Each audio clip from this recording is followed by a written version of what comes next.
예배하는 시간이 가장 최고의 행복한 시간이고 가장 큰 축복과 은혜 시간입니다. 오늘 하버드 대학교 심리학자가 있습니다. 다니엘 길버트라고 하는 이가 있는데, 이가 하는 말이 모든 학문을 발전시키는 과정에서 어느 시점에 도달하면 인간에 대한 판결문을 작성하게 된다는 말을 합니다. 이를테면 인간은 무엇을 하는 유일한 동물이라든지, 인간은 도구를 사용할 줄 아는 유일한 동물로 간주하고 부르기도 합니다. 또한 인간은 규칙 있는 언어를 사용하는 유일한 동물이라고 표현하기도 합니다. 더 나아가 인간은 수학을 할 줄 아는 유일한 존재라고 한 단계 더 높여 부르게 된다는 것입니다. 그러나 여기에 머물러 있질 않고 사람들은 항상 더 나은, 더 앞으로 진보된 발전된 새로운 인간의 판결문을 만들어가기를 원한다는 것입니다. 급기야는 유수한 유전자를 가진 닮을 꼴 인간을 얻기 위해서 인간을 복제하는 단계까지 다다랐다는 것을 알게 됩니다. 인간을 복제하면 어떻게 됩니까? 나와 똑같이 닮은 사람들을 낳기를 원합니다. 그래서 인간을 복제하게 되어지는데, 우수한 품종을 말하자고 한다면 우수한 인간이죠. 인간을 복제하면 불치병에 걸렸을지라도 장기 이식하는데 매우 용이하다는 것입니다. 그래서 장수를 가져올 수 있는 방점을 찍게 된다는 것이죠. 그러나 부작용이 따른다는 것이죠. 우수한 유전자를 가진 인간을 복제해 놓지만 그것이 잘못되면 기형 복제 인간이 나오면 어떻게 되느냐에 따라서 제동이 걸리고 만나는 이야기입니다. 과학이 발전하면 더욱 인간이 인공지능을 가진 AI보다 더 우수할 수 있느냐는 질문 앞에 복제인간이라고 하는 것은 시들해지고 말았다는 사실인 것이죠. 요즘에는 인간 복제 말하지 않잖아요. 무슨 양을 닮은 양을 복제했다고, 성공했다고, 기술이 대단히 발전했다고 이런 이야기가 나오질 않습니다. 온통 AI 이야기하지 않습니까? 오늘 플리시상을 수상한 인지과학자가 있는데, 더글라스 오스테타라고 하는 사람이 있습니다. 인공지능을 향해서 새걸음을 내디딜 때마다 그것은 진정한 지능이라고 모두가 동의하는 것이 아니라 무엇이 진정한 지능이 아닌지를 드러내는 것처럼 중요한 일도 없다고 말하고 있는 것이지. 그래서 막강한 파괴 능력을 가지고 있는 인간 최대의 마수가 무엇인가 하면 AI죠. 말하자면 컴퓨터이죠. 그런데 그 마수가 공생관계를 유지하면서 서로를 필요로 하고 있다는 것입니다. 서로를 돕고 있고 살아가는 것은 더 이상 인간을 비인간화로 시킬 수 없는 이 생존 파트너 시대를 맞이했다는 것입니다. 인간이 컴퓨터를 AI를 만듭니다. 그러나 그럼에도 불구하고 AI도 컴퓨터도 인간이 절실히 필요하다는 것입니다. 기계 문명이 기계가 없이, 로봇이 없이 인간이 살 수가 없고, 로봇은 인간 없이 살 수 없는 시대를 병행되어 살아가고 있는 시대를 맞이했다는 것입니다. 오늘 성경 말씀에 여호수아 갈렙이 나오고 있죠. 매우 익숙한 이름이죠. 광야 40년 동안 이 두 사람 12지파의 지휘자 중에 한 사람이었으니, 그런데 12지파 중에 12명의 지휘자들은요, 이스라엘의 200만 대군들의 신앙을 대표하는 이들로서 가나안 정탐 이후의 태도는 극명한 차이를 가져왔다는 사실인 것입니다. 광야 속에 광야를 40년 살아오면서 그저 묻혀 살아갑니다. 그저 성막의 중심에 쳐놓고 동서남북으로 성막 중심으로 각 가정마다 텐트마다 모든 곳이 다 자기 집 정문이 성전문을 향해서 전부 열린 문을 가지고 성전 중심으로 문을 달아놓고 그렇게 광야 40년을 살아왔던 것이죠. 그 지파마다 동서남북으로 나눠놓고 그 지파 중에 그 한 사람 세워서 12명의 지파 대표가 있었는데, 그런데 오늘 정탐하는 가나안 땅을 정탐하는 이후에는 극명하게 그 모습들이 다르게 나타나더라는 것입니다. 오늘 12명이 가나안 땅을 정탐했다는 걸 너무나도 잘 알고 있습니다. 어쩌면 우리도 이와 같이 하나님께 세워주시는 정탐꾼이 되어야 되는지 모릅니다. 천국은 침노하는 자의 것이라고 말씀하시죠. 우리는 매일 날마다 12명의 정탐꾼처럼 천국이 어디 있는지, 어쩌면 우리 개개인마다 주님 하나님께서 명령하고 말씀하시는 것은 천국이, 너의 천국이 어디에 있느냐, 너의 안식처가 어디에 있느냐, 너의 보금자리가 어디에 있느냐, 너가 영원히 들어갈 살 곳이 어디에 있느냐, 하나님이 약속한 그 땅이 어디에 있느냐, 너가 받을 땅은, 너가 거할 거처는 어디에 있느냐고 너는 가서 정탐하라고 여전히 오늘도 끊임없이 우리에게 물으시고 계신다는 것입니다. 그래, 12명의 정탐꾼이 가나안 땅에 갔는데 돌아와 10명이 어떻습니까? 가나안 땅을 악평하는 거예요. 그들은 거인입니다. 그들은 거인이지만 우리는 메뚜기와 같다고 한다면서 자신들을 지나치게 비하하는, 힘없는 자로 여겨버리는 패배주의자를 자청하고 있더라는 것입니다. 우리 거기 들어갈 수가 없습니다. 길이 가로막혀 있습니다. 철옹성 같은 답이 있습니다. 이런 10명의 정탐꾼들은 사실을 말한 것은 사실이지. 그런데 실은 자신들이 가나안 땅에 들어갈 수 없다고 하는 이 불안과 두려움과 불확실한 감정들을 백성들에게 옮겨감으로 자신들의 불신앙과 불안감을 희석시켜 버릴 뿐만 아니라 이스라엘 백성들에게 혼란을 불러일으키는 의심과 좌절과 절망을 가져다 주고 있더라는 것입니다. 자기 외면과 자기 회피 행각이죠. 오늘 하지 말아야 할 말을 해버린 것입니다. 사실을 말했지만 그 사실이 혼란을 일으키고 분열을 일으키고 새로운 지도자를 뽑자고 하는 이 어리석음의 관역에 빠져버린 것입니다. 그들의 눈으로 봤던 사람들은 무엇이었을까요? 10명의 사람들이 보았던 것은 무엇인가? 사실들로만 말했던 것들이 백성들에게는 전혀 도움이 되지 못했던 거예요. 깊이 있게 돌이켜볼 일이죠. 그것이 사실상은 맞습니다. 오늘 여호수아 갈렙으로 생각해도 똑같은 이야기예요.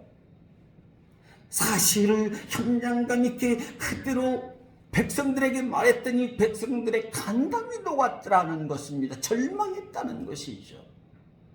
미래가 현실적 희망의 소망이 완전히 사그라지고 말았더라는 것 아니겠습니까? 하지 말아야 될 말을 했어요. 오늘 부정이든 긍정이든요, 좋든 나쁘든지 간에 혼란이 아니라 대안을 찾고 길을 찾고 요한을 짜든지 방향을 선도하는 리더자들이 되었어야 되는데 맞잖아요. 사실일지라도 그걸 좀 숨겨놓고 백성들에게 알리지 않는 방법을 찾아내고 혼란을 일으키지 않는 길을 모색하고 그리 하는 게 맞는 거잖아요. 지도자입니다. 200만 명 중에 특출난 12명의 지도자 중에 10명이었어요. 그런데 오히려 사실을 말했던 것들이 백성들로 하여금 모세를 등지게 만듭니다. 그리고 백성들 난리가 났죠. 고생해서 여기까지 왔는데 우리가 여기에서도 죽게 생겼구나. 극단적인 새로운 지도자를 뽑겠다는 정치적인 양분을 가져오는 것 이상의 좋은 발상을 하지 못했다는 것입니다. 오늘 10명의 정탐꾼들에게요, 치명적인 마이너스, 미스를 일으켰던 것은 무엇인가 하면 가나안 땅을 주신다는 이 하나님의 약속된 말씀의 우위성을 되새기거나 중요하게 여기지 않았다는 것입니다. 비록 가나안 땅으로 명령을 받아서 지도자로 대표로 선수로 발탁되어서 가나안 땅을 정탐하긴 했지만 그들 마음속에 뭐가 가나안 땅에 들어가긴 했지만 정탐까지 자기 역할을 다 한 것 같지만 뭐가 빠집니까? 하나님의 약속의 말씀이 우수수 떨어진 상태였어요. 없습니다. 하나님 믿어요? 누가 없어요? 하나님 믿는데 예수님이 없어요. 유대 사상이죠. 하나님 믿는데 뭐가 없습니까? 오늘 말씀대로 하나님의 말씀이 없는 거예요. 말씀이 쏙 빠져 있는 겁니다. 예수가 쏙 빠져 있는 것입니다. 믿음일까요? 정탐에 성공한 사람이었을까요? 알고 있는, 그들이 보았고 발견했고 그들이 만났던 것, 그들이 가나안 땅으로 들어가서 경험했던 것들이 그들에게 무엇으로 다가왔을까요? 축복이었을까요? 행복이었을까요? 부담이었을까요? 거부감이었을까요? 불안이었을까요? 행복이었어야 되는데 사실을 너무 사실화시키는, 아니 사실 속에, 오늘 현상 속에요, 현상 속에 눈에 들어오는 그 어떤 현상 속에 무엇이 들어와야 되는가, 우리 인생 속에 꼭 반드시 들어와야 되는 것이 무엇인가? 하나님의 말씀의 우위성이라는 것입니다. 인간 이상에, 인간 이성에, 인간 수학의 이성에, 그 이성의 이성 이상의 하나님 말씀이 들어와야 된다는 거예요. 내 생각과 하나님 말씀은 같을 수가 없습니다. 하나님 사상을 폐하신다는 거잖아요.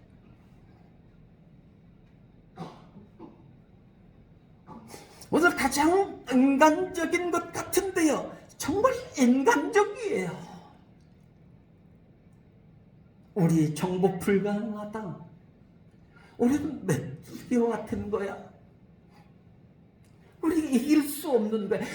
그야말로 인간적인 것 같은데, 만난 것 같은데, 그동안 그들이 가지고 있었던 하나님에 대한 신앙이 얼마나 희미했었던 것에 대해서 말해주고 있다는 것입니다. 오늘 신앙의 가치가요, 세월을 앞서 가야만 한다는 것입니다.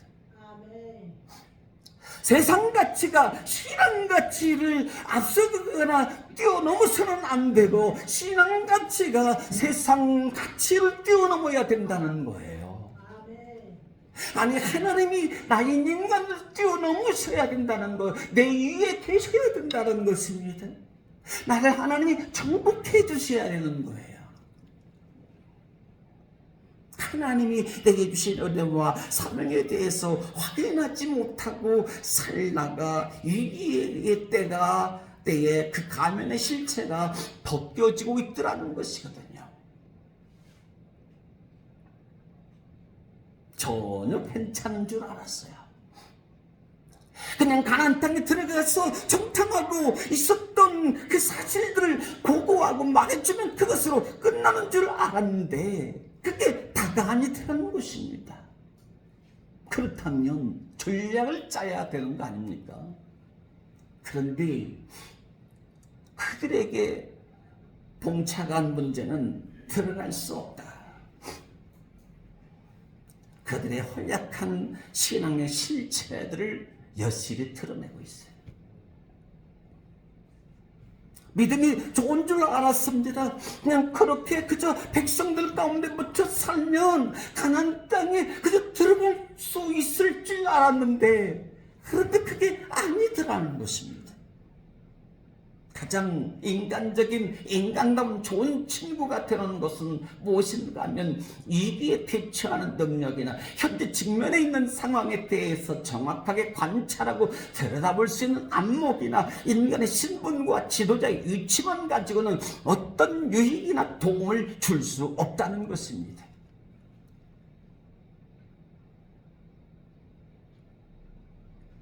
오늘 그래서 야고보서 5장 16절 말씀하 세월을 아끼라, 때가 악하니라 그랬어요. 아끼는 말은 뭔가 하면 구속한다는 뜻입니다. 어떤 주어진 기회를 이야기하는 거예요.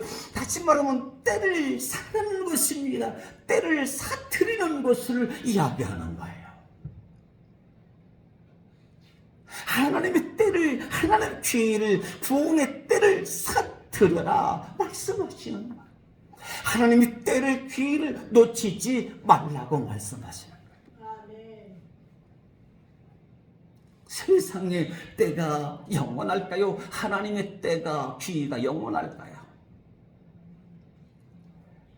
세상에 주어진, 내게 주어진 80에 100년의 세월이 더 소중할까요? 하나님이신 영원한 삶의 축복의 세월이 훨씬 더 소중할까요? 때를 사라고 말씀하십니다. 이것이 가장 인간다운, 인간으로서의 좋은 친구가 될 수 있다는 거예요. 주님과 좋은 친구가 되죠. 내 자신의 삶의 생애 속에서 내 자신이 좋은 사람으로, 예수의 사람으로 살게 만드는 거예요. 세월을 살아야 돼요. 우리 한번 고백합시다. 주어진 세월 속에서 하나님의 때를 사들이십시다. 하나님의 때, 하나님의 시간을 사들여야 돼요. 가이로스. 가이로스 오브 가드, 하나님의 때를 사들이는 거예요.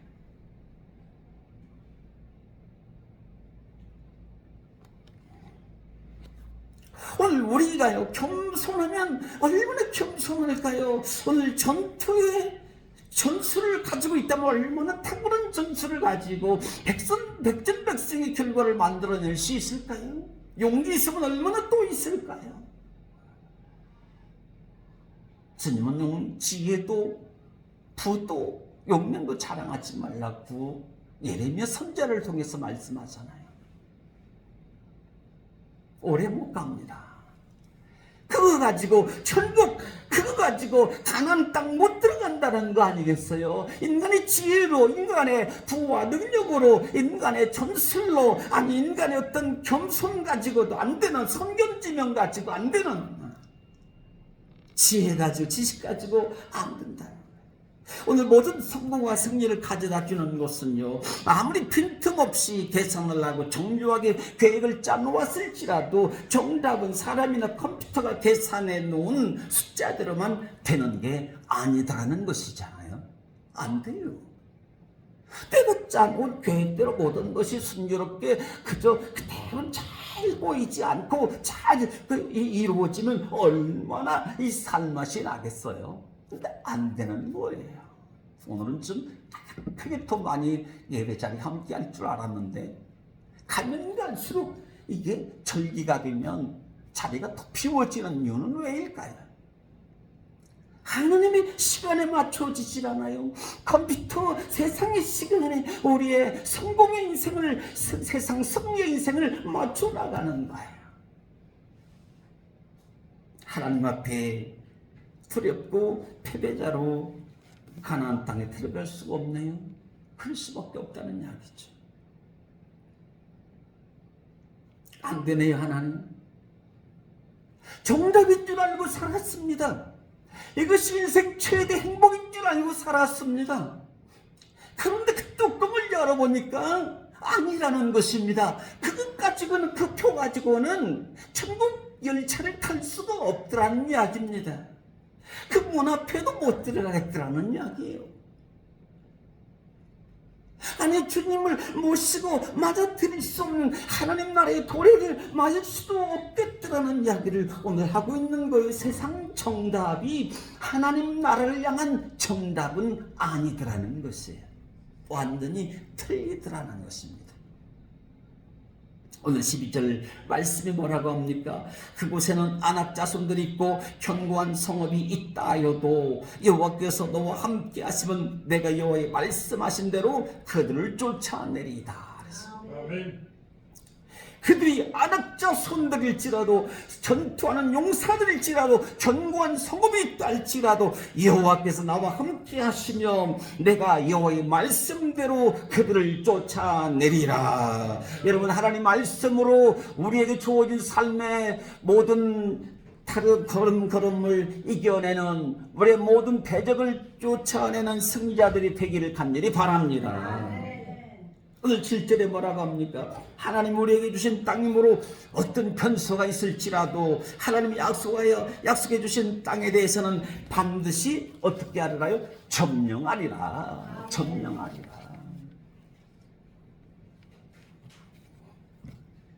오늘 여호수아의 갈렙의 모습은 어떤 인간으로서 말해주고 있는가요? 오늘 12명 속에 10명은 패배주의로 흘러갔습니다. 그런데 오늘 여호수아 칼렙은 어떤 모습입니까? 똑같은 지팡이 쥐자들이었지만 칼렙과 여호수아는 백성들을 안정시키고 있는 거예요. 사실을 알아요. 위험을 알아요. 가나안 땅에 뭔가 이 막대기를 들고 들어간다 할지라도 위험한 것 알고 있습니다. 인간의 방법으로는 가나안 땅을 들어갈 수 있다는 사실에 대해서 불가능하다는 것을 너무나도 잘 알고 있는 거예요. 여호수아 갈렙이 모를 것 같습니까? 알아요. 그런데도 백성들을 안정시키고 있어요. 그러면서 뭐라고 하는 거예요? 내 발로 밟는 땅은 영원히 너와 내 자손의 기업이 되리라고 모세를 통해서 말해 주었던 것을 언급해 줍니다. 땅을 밟으라는 것입니다. 교회의 문턱을 밟으라는 것입니다. 너희 손자리는 거룩한 것이라고 주님 말씀하시는 거죠. 하나님 말씀 앞에서 그 부르심 속에서 우리가 하나님이 그 거룩한 땅을 밟을 수가 있는 것이지, 하나님이 허락하지 않으시면 밟을 수가 없어요. 갈렙과 여호수아는 어떤 사람이었는가 하면 7절에 다시 봅니다. 성실하였더라. 8절에는 하나님께 충성한 사람이었다고 말합니다. 지금 갈렙이 말하고 있는 것은요, 1차 정복 도전에 실패한 이후로 45년이라고 기록합니다. 45년 지나서 가데스 바네아에서 다시 동일하게 고백하고 있는 신앙이라는 거예요. 45년 전이나 45년 후나 동일하게 신앙 고백하고 있다는 거예요. 45년이 지났는데도 하나님은 나의 건강을 그때나 지금이나 여전히 지켜주셨습니다. 내 힘이 그때나 지금이나 같아서 싸움이나 출입을 감당할 수 있게 하셨습니다. 하나님이 출입을 지켜주신다고 그러잖아요. 우리 건강을 누가요? 하나님이 지켜주신다고 그러잖아요. 우리 가정에 누가요? 하나님이 지켜주신다는 거예요. 내가 지켜놓은 게 아니라는 거예요.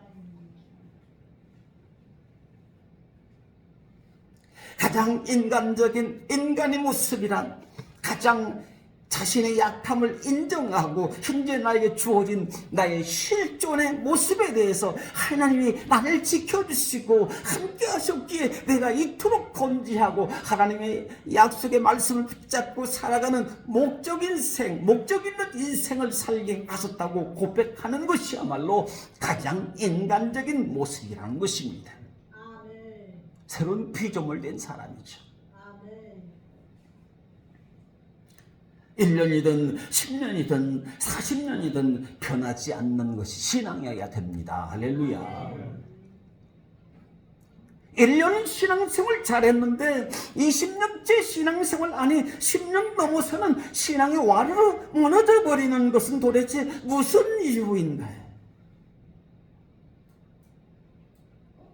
잠언에 4장 5절 6절 말씀합니다. 지혜를 얻으며 명철을 얻으라.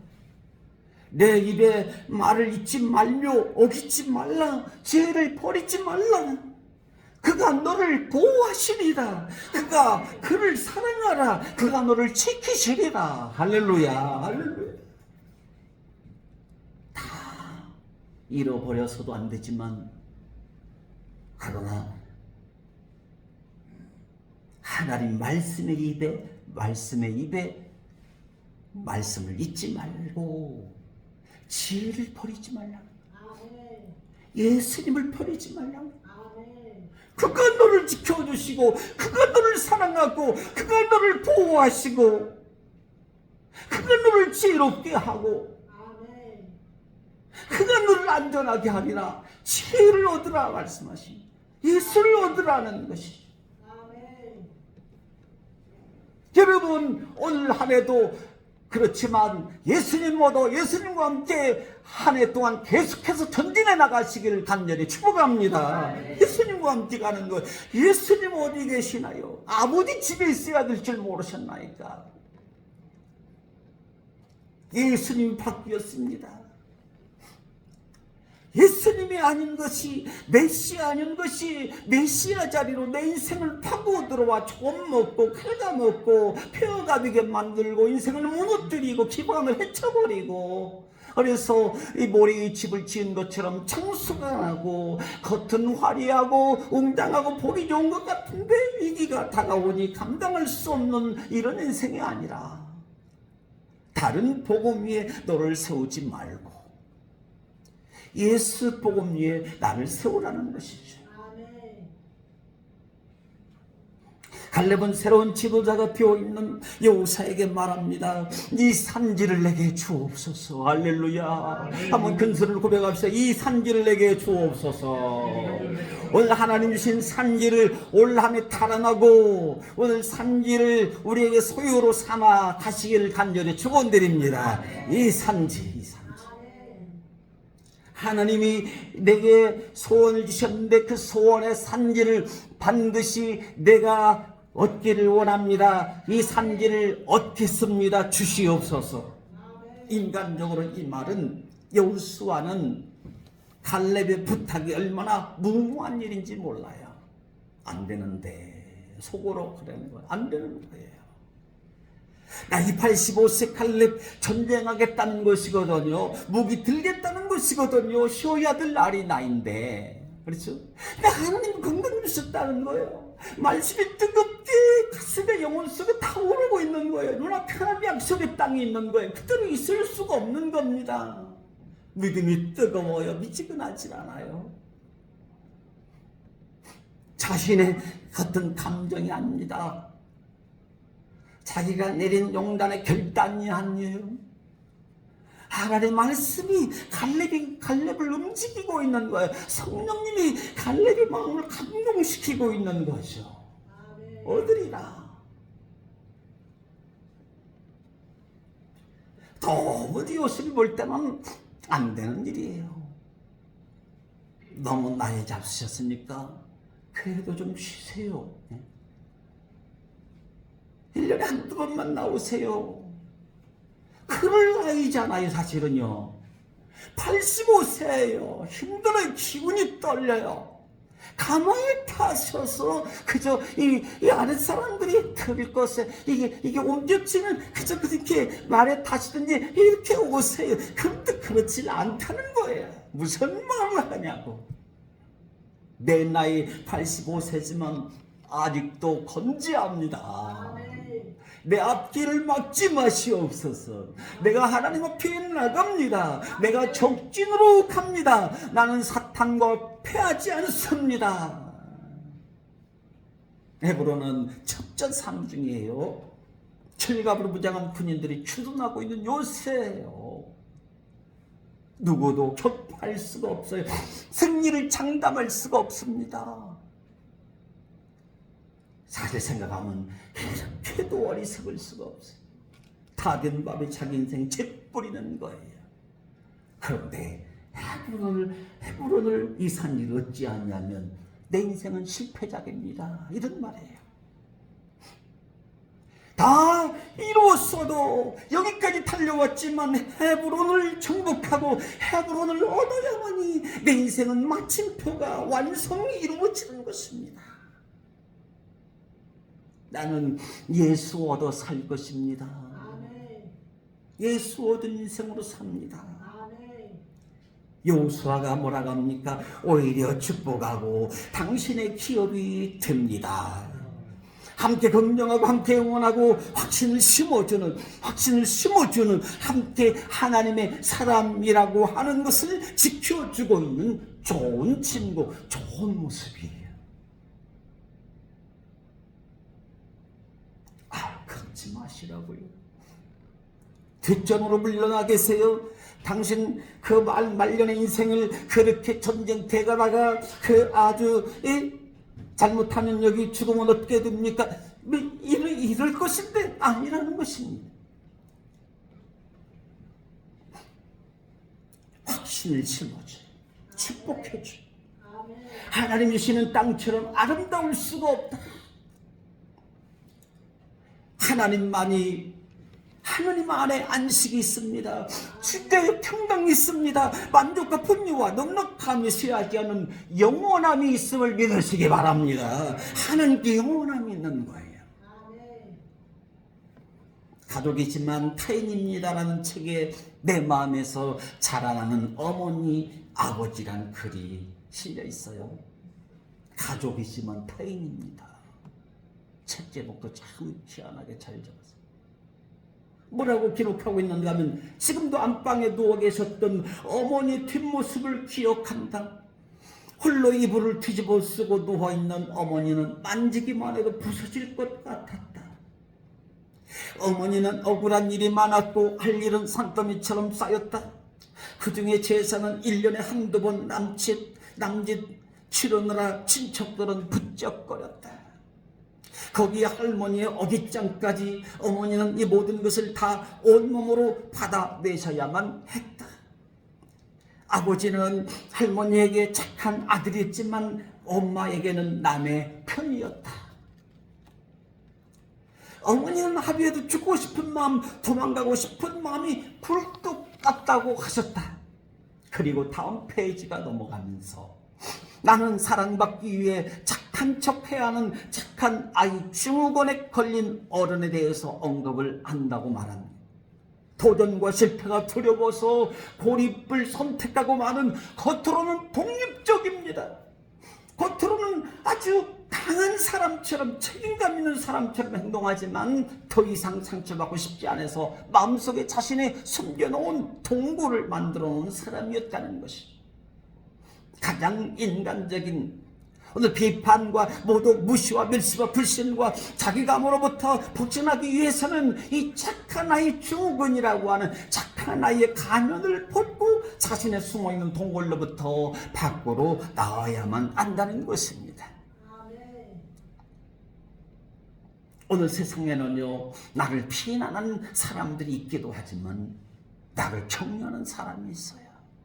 나를 격려해주고 응원해주는 사람이 더 많다는 사실을 경험하게 되어지면 이 착한 나이 증후군에서 벗어날 수 있다는 것입니다. 벗어나라는 거예요. 히브리서 10장 24절 25절의 말씀이에요.